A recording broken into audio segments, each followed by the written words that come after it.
वाले लोग होते कौन?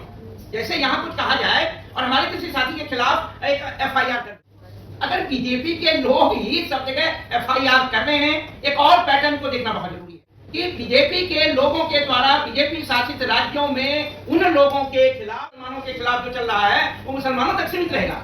जहां से भी विरोध और असहमति की आवाज आएगी इन फांसीवादी ताकतों के खिलाफ, वो उनको जो है झूठे एफआईआर। डॉक्टर अली खान महमूदाबाद ने जो लिखा है उसको पढ़िए तो पता नहीं लगता है कि ये दिवालियापन है यहाँ के लोगों की, कि उन्हें इसमें भी राष्ट्र विरोधी या बहुत सारे समुदायों के बीच में वैमनस्यता, स्त्री विरोधी, पता नहीं कहां से वो ऐसी समझ पैदा कर रहे हैं। लेकिन फिर मुझे लगा ये समझ उन्होंने पैदा नहीं की है, उन्होंने समझ बना करके समाज में एक प्रकार से ऐसा असंतुलन चाहते हैं ताकि, और ये पूरी तरह से एक सत्ता की राजनीति है, इस बात से कतई आप इनकार नहीं कीजिएगा, क्योंकि ये सत्ता में पहुंचे ही वैसे। एक और बात उसमें बड़ा इंपॉर्टेंट है, आप उस उनके आर्टिकल को देखिए तो लास्ट में जय हिंद लिखा हुआ है। सामान्यतः जय हिंद का मतलब है अपने देश के प्रति सम्मान, और ये नारा सुभाष चंद्र बोस के द्वारा दिया गया। जिस सुभाष चंद्र बोस का सम्मान करने का आप एक दम्भ, झूठा दम्भ करते हैं, तो आप तो जय हिंद का भी अपमान कर रहे हैं। जो बातें लिखी हैं उन्होंने उसका भी अपमान कर रहे हैं। बहुत सारी बातें आ गई हैं कि आइडिया ऑफ इंडिया और सारी बातें उसमें है, भारत और पाकिस्तान के राष्ट्र के विषय में, पाकिस्तान के जन्म के संबंध पर जो सवाल उठाए हैं वो सारी बातें हैं उसमें। तो मुझे लगता है कि ये बातें समझने की जरूरत है। लेकिन मैं कुछ और कहना चाहता हूँ, आप इस बात का अध्ययन करें ये एफआईआर करने वाले लोग होते कौन?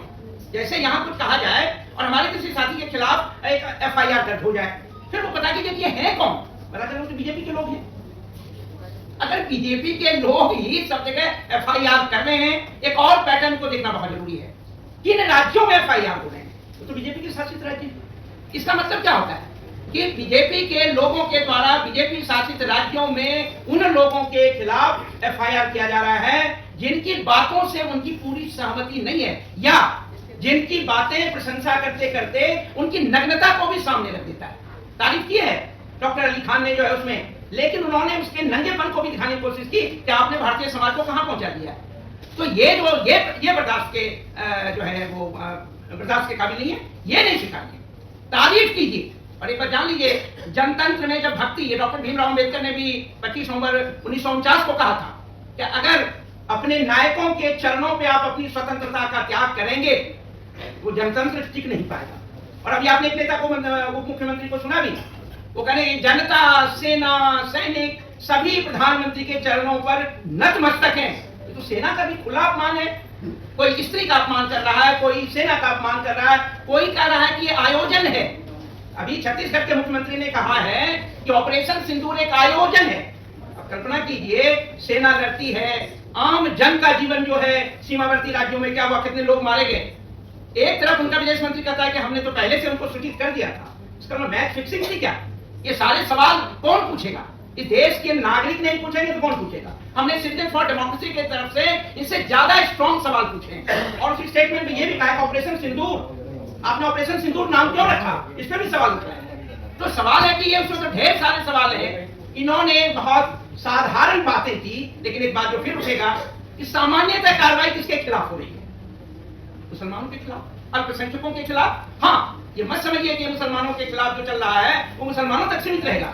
जहां से भी विरोध और असहमति की आवाज आएगी इन फांसीवादी ताकतों के खिलाफ, वो उनको जो है झूठे एफआईआर करके गिरफ्तार करने की कोशिश करेंगे। और चूंकि न्यायपालिका से जो उम्मीद है वो उम्मीद भी पूरी नहीं हो रही है। देश के संविधान को बचाने की जिम्मेदारी न्यायपालिका की है।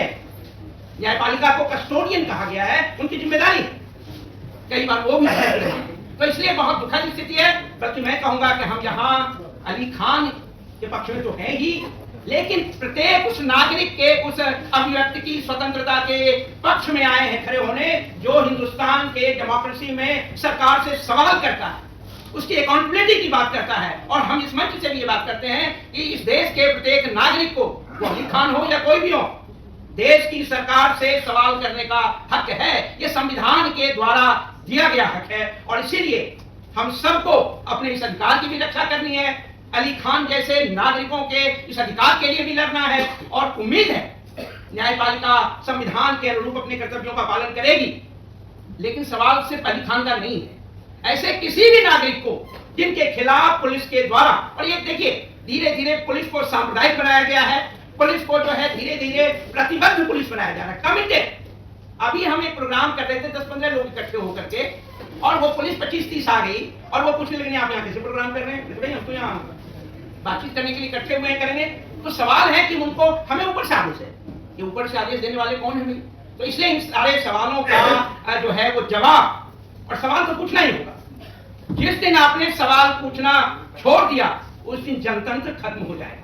और आप जानते हैं जनतंत्र को खत्म करने की कोशिश क्या होती है फांसीवादी ताकतों के द्वारा, कि आप लोगों के मन में डर पैदा कर दिए, 2-4 को गिरफ्तार कर लीजिए, लोगों के मन में डर पैदा हो जाएगा, और डर पैदा हो जाएगा तो फिर लोग सवाल करना बंद कर देंगे। तो मैं तो इतना ही चाहूंगा, इस देश का नागरिक इन्फॉर्म्ड सिटीजन बने और उसके बाद एक्टिव सिटीजन बने, सक्रिय नागरिक की जरूरत है, तभी देश का जनतंत्र भी बचेगा। और अली खान जैसे अपने, चाहे वो शिक्षक हो चाहे नागरिक हो, हम उनकी रक्षा करें।